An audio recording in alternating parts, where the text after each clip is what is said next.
Should you buy a property with a sitting tenant in place, or should you buy a property vacant and put a tenant in yourself? I'm Gary from Let Property, and we help thousands of landlords every single year exit their buy-to-let investment properties. And I personally own a multiple seven-figure property portfolio, and I'm here today to help investors just like you get successful and get their hands on investment property. And obviously, being a broker of tenanted properties, I'm going to try my very best in this video to remain balanced in my argument and explain whether you should buy something with a tenant in place or whether you should look for something vacant instead. So before we even get into it, how does a tenanted sale actually work? When you buy a tenanted property, you effectively inherit the tenancy. So that means that the previous landlord that was renting out the property hands over the tenancy agreement, the certification, and all the compliance documentation over to you as the new landlord. That allows you during legal completion of the property to check that all of these documents are in order and in place through completion, so that when you take over the property, you have a fully legal and compliant tenancy in place. And this means that the tenant that was previously living in the property from the old landlord now gets to move on with the new landlord and basically stay in that property. Everyone can be a winner if a tenanted property transaction goes successfully. You see, it's really important to remember that over 15% of all properties in the UK are actually in the private rental sector. That means that there's 4.6 million properties available with tenants in place for landlords to buy and invest in with tenants already in situ. Being able to access this market effectively opens up the opportunities for you as an investor in a very unique way.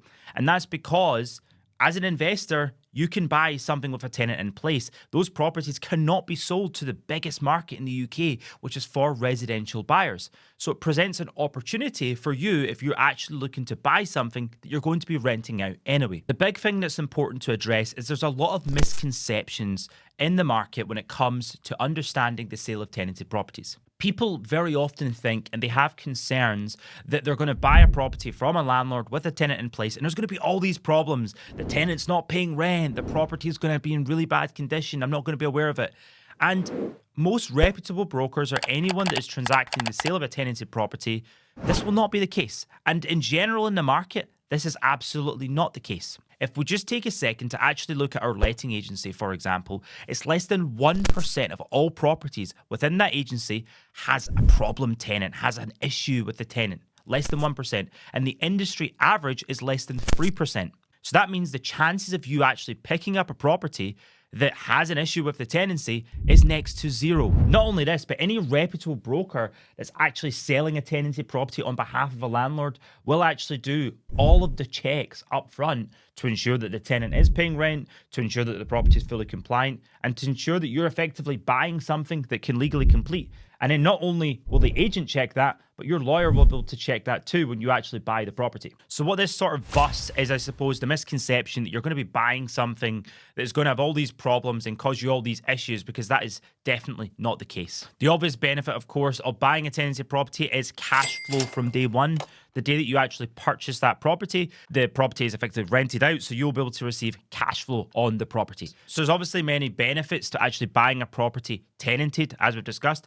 What are the downsides? What are the things that you should consider when you're doing this too? Well, one thing is that you don't have the same control of a tenanted property that you will with a vacant one. So if you're looking to live in the property for any period of time, if you're looking to put the property in Airbnb, although in the UK that's becoming a much harder thing to do, then you're not going to have the same control with a tenanted property, because unless you want to go and do some Netflix with your tenant, you're really not going to be able to live in that property or put someone else in there, right? You're going to have a limitation because there's a tenant already in place within the property. The other fact to consider is that many tenanted properties also are not currently achieving market rent.